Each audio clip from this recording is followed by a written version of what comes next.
Venezuela రాజకీయాల్లో శనివారం ఓ సంచలనం చోటు చేసుకుంది. దాదాపు 25 ఏళ్ల పాటు సాగిన చెవిస్పో పాలనకు తెరదించుతూ వెనిజులా అధ్యక్షుడు నికోలస్ మదోరోను అమెరికా దళాలు అదుపులోకి తీసుకున్నట్లు అమెరికా అధ్యక్షుడు డొనాల్డ్ ట్రంప్ ప్రకటించారు. ఈ నేపథ్యంలో వెనిజులా తదుపరి బాధ్యతలను ఎవరు చేపడతారనే ప్రశ్నపై ప్రపంచవ్యాప్తంగా ఆసక్తి నెలకొంది.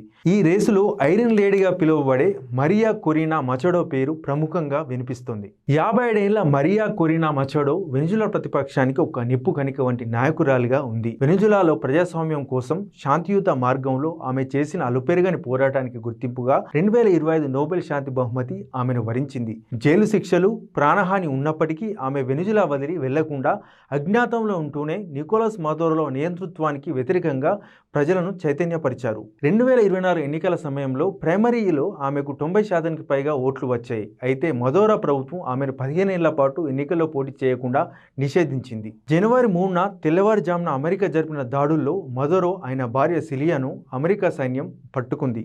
అమెరికా అధ్యక్షుడు డొనాల్డ్ ట్రంప్ సోషల్ మీడియా వేదికగా ఈ విషయాన్ని ధృవీకరించారు.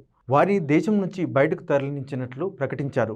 డ్రగ్ ట్రాఫికింగ్, నార్కో టెర్రరిజం ఆరోపణల నేపథ్యంలోనే ఈ ఆపరేషన్ నిర్వహించినట్లు అమెరికా వెల్లడించింది. ప్రస్తుత పరిస్థితుల్లో వెనిజులా అధికార మార్పిడికి మరియా కొరీనా మచడో సిద్ధంగా ఉన్నట్లు తెలుస్తుంది. గత నెలలోనే ఆమె క్రమబద్ధమైన రాజకీయ మార్పు కోసం ఒక విజన్ డాక్యుమెంట్ను విడుదల చేశారు. గతంలో జరిగిన ఎన్నికల్లో నిజమైన విజేతగా పరిగణించబడుతున్న ఎడ్మాండో గొంజాలెజ్, మరియా బృందం కలిసి కొత్త ప్రభుత్వాన్ని ఏర్పాటు చేసే అవకాశాలు ఉన్నాయి. గొంజాలెజ్ ఇప్పటికే ఆమెను తన వైస్ ప్రెసిడెంట్గా ఆహ్వానించారు.